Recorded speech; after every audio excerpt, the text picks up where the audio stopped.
ஆராசா கைதுக்கு தான் சொல்லியிருக்கேன். நான் வந்து ஒன்னே இந்த கேஸ்ல ஒரு ரங்கராஜ நரசிம்மனுக்கு அவர் நினைச்சிடக்கூடாது. ஆராசா, கனிமொழி, செந்தில் பாலாஜி வரைக்கும், அரவிந்த் கெஜ்ரிவால் வரைக்கும் நான் சொல்லியிருக்கேன். கைது எந்த பிரயோஜனமும் படாது. எனக்கு யாரும் ஓடி, இந்த குரூப் யாருமே ஓடி போறது இல்லை. கனிமொழி ஓடி எங்க செய்வாங்க? அவங்க அரசியல் வாழ்க்கை எங்க இருக்கு? ஆராசா போச்சுன்னா எங்க போவார் அவர்? அவங்களுக்கு அரசியல் இங்கே தான். நம்ம கார்த்திக் சிதம்பரம் உட்பட அவர்கள்லாம் வாழ்க்கையே இங்கே தான் இருக்கு. ஆனா அவர்களை கைது செய்யறதுக்கு எவ்வளவு பெரிய முனைப்பு காட்டுறாங்க. அப்ப இவரை வந்து என்ன செஞ்சிருக்கணும்னு கேட்கிறேன். அதுதான் இப்ப இவர்கள் தான் கொடுங்குற்றவாளிகள். இவர்கள் தான் சமூகத்துக்கு முன்னாடி இந்த மாதிரி ஒரு அஃபெண்ட் அவர்கிட்ட இல்ல அப்படிங்கறத கமிஷனர் பேசுறாங்க. அப்ப எந்த அஃபெண்ட் பண்ண ஒத்துக்கிடுவீங்க?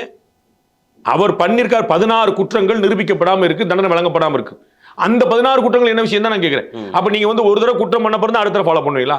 இந்த எல்லாமே நீங்க சொன்ன ஸ்டேட்மெண்ட், நான் கண்டுபிடிச்ச ஸ்டேட்மெண்ட் கிடையாது. புரியுங்களா? 20 வழக்கு இருக்கு, 19 வரைக்கும் பண்ணிருக்காரு, 13 ஆரம்பிச்சிருக்காரு, 6ல கன்விக்ஷன் ஆயிருக்கு, 14 கன்விக்ஷன் ஆல, 14 ஏன் கன்விக்ஷன் ஆல நான் கேட்கிறேன். அப்போ வந்து காவல்துறை வேலை அதுதானே, அவர் குற்றவாளிக்கு தண்டனை வாங்கி தருவது தானே. நான் முதல்ல தடுப்பு சொன்னேன், அது நடக்கல, முடிஞ்சு வச்சு.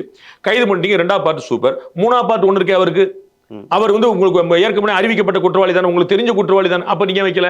அப்பதான் திரு அண்ணாமலை சொல்லக்கூடிய இந்த அரசியல் பின்புலம் பயன்படுதோ